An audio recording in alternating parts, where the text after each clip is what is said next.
Welcome to Financials with Ahau. It's a joy to be together with you again as we continue on our wealth conversations. And we're focusing on investing in Africa. And currently, we're reviewing Kenya. So, one of the things we began to speak about is land. And we had just looked at some of the fundamentals around investing in land and what does it mean to invest in land in Kenya. Some of the things you need to look out to.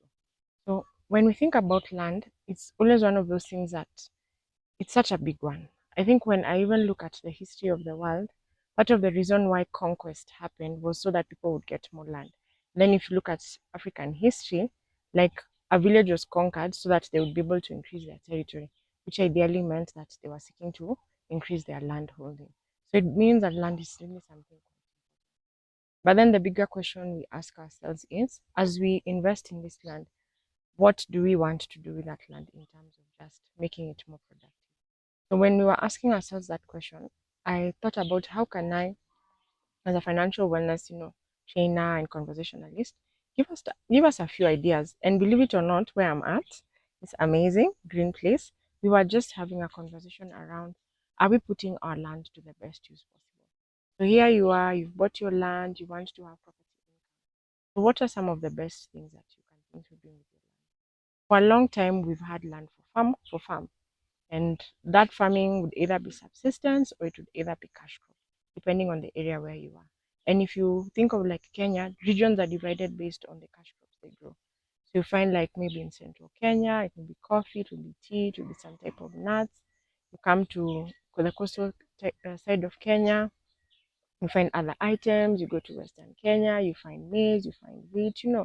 So there have been a lot of that. You come to Abitia in the Rift Valley, you find the flowers and things like that. There have been a lot of things in terms of we have land, but what can we do with it that is actually productive beyond what we have done the norm? So I remember when we were doing agriculture, yes, once I say I did agriculture, when I studied, we used to learn even about things like optimizing the land in terms of the things you grow. So, for instance, we would grow maybe maize for one season, then you rotate and put beans, and then after that, you rotate and put, some boga is vegetables, and things like that.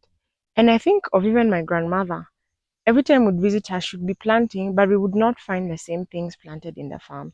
So one time we go to the farm that was near home and you find it veggies. And then you go to the farm that is further, you find it maize. And then after some time she's swapped it up. You found down there she has her bananas. So it's actually how are you making sure you optimize? So back to the conversation we were having earlier. It was around the farmland, for instance, in some areas in Kenya has for a long time been doing certain things.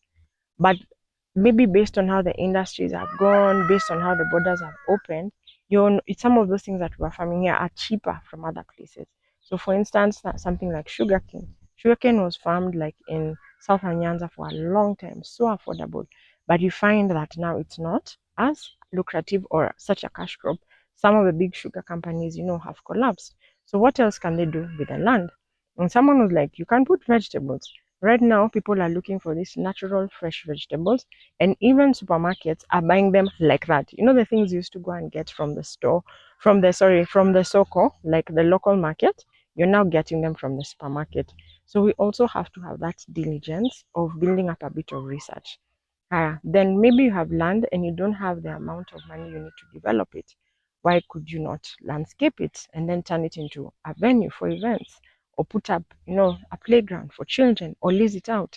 So it's not just about having the land, but it's how are you going to make it productive. That list of what are you going to do with your land is going to be extremely, extremely important.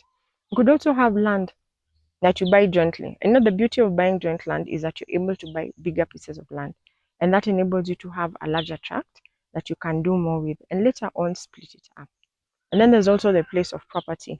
Property now is not just the land itself, but now maybe you put up buildings, you put up a shop, you put up houses. We were having, again, another conversation.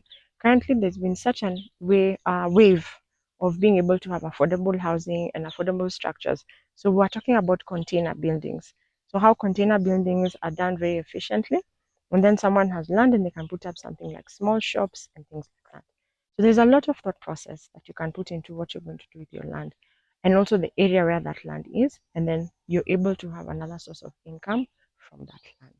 So those are just a few ideas, very simple ones to be sincere, but I invite you to continue to explore if you're really keen to have land as one of your investments in Kenya. It's been great. It's Ahau. Thank you for listening. Talk to you soon again, and God bless.